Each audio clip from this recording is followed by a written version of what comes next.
भूला नर अध्यात्म, इसी से कष्ट बढ़े हैं जग में। शूल बिछे हैं इसीलिए तो जीवन के शुभ मग में।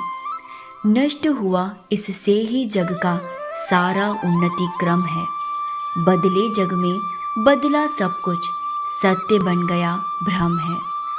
जग का पुनर्उद्धार स्वयं कर सकती है गायत्री। फिर से सुख संपत्ति शांति भर सकती है गायत्री। पंडित श्री राम शर्मा आचार्य जी। पुस्तक का नाम सचित्र गायत्री शिक्षा। पुस्तक परिचय। आज पीड़ा, पतन, अविश्वास, चोरी, ठगी जैसे वातावरण में जीवन जीना कष्ट साध्य लगता है। पिछले कुछ वर्षों में जैसे इस विश्व का कायाकल्प ही हो गया। भारत की भूमि की स्वर्ग से तुलना की जाती थी और आज यहाँ के लोगों में केवल पश्चिमी संस्कृति की होड़ लगी हुई है। क्यों हमें अपनी संस्कृति पर गर्व नहीं? क्यों हम किसी और संस्कृति को अपनाने में इतने उत्सुक रहते हैं? इन सब परिस्थितियों से भारत भूमि और इस पूरे विश्व को कौन उबारेगा? किसमें इतनी शक्ति है? इतनी शक्ति केवल गायत्री मंत्र में ही है, जिसको ब्रह्मा जी ने वेदों से भी पूर्व लिखा था और पूर्व में अनेक ऋषियों ने इसी के सहारे अनेक लाभ पाए हैं।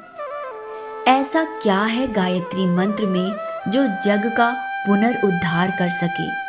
गायत्री मंत्र सार्वभौम मानव जीवन का बीज मंत्र है। विभिन्न धर्मों, संप्रदायों, शास्त्रों, पैगंबरों, धर्म प्रवर्तकों तथा देवदूतों ने जो शिक्षाएं समय समय पर मनुष्य जाति को दी हैं, उन सब का निचोड़, सारांश एवं मूल तत्व गायत्री में मौजूद है। मानव मात्र के लिए ईश्वर आदेश क्या है? इस संसार में उत्कृष्ट जीवन जीने के लिए हमें किस आचार संहिता का पालन करना चाहिए? इन सब का सबसे उत्तम विश्लेषण गायत्री मंत्र में है। इसके 24 अक्षरों में 24 सिद्धांतों का प्रतिपादन किया गया है, जिनको व्यवहारिक रूप में जीवन में उतारने पर हम सच्चे मनुष्य, सच्चे धार्मिक और सच्चे ईश्वर भक्त बन सकते हैं।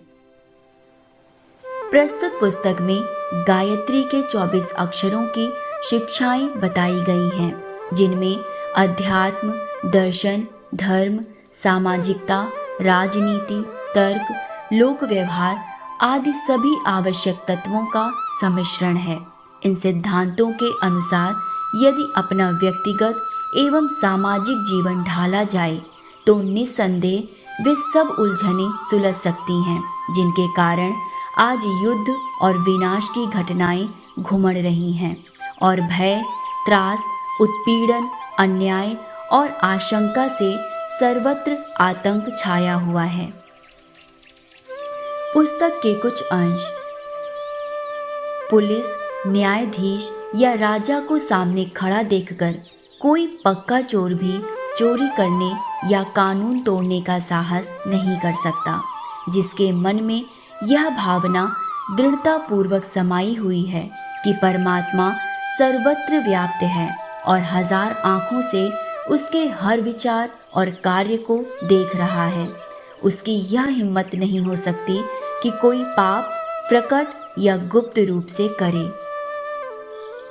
जिनको ईश्वर की कृपा से थोड़ा बहुत जितना भी ब्राह्मणत्व प्राप्त हो, वे उसका उपयोग अपने को तप और संयम द्वारा अधिक पवित्र बनाने में करें और उस प्रकाश को अपने में ही ना छुपा बैठें, वरन भूले भटकों तक प्रयत्न पूर्वक उस प्रकाश को पहुंचाने का प्राणपण से प्रयत्न करें।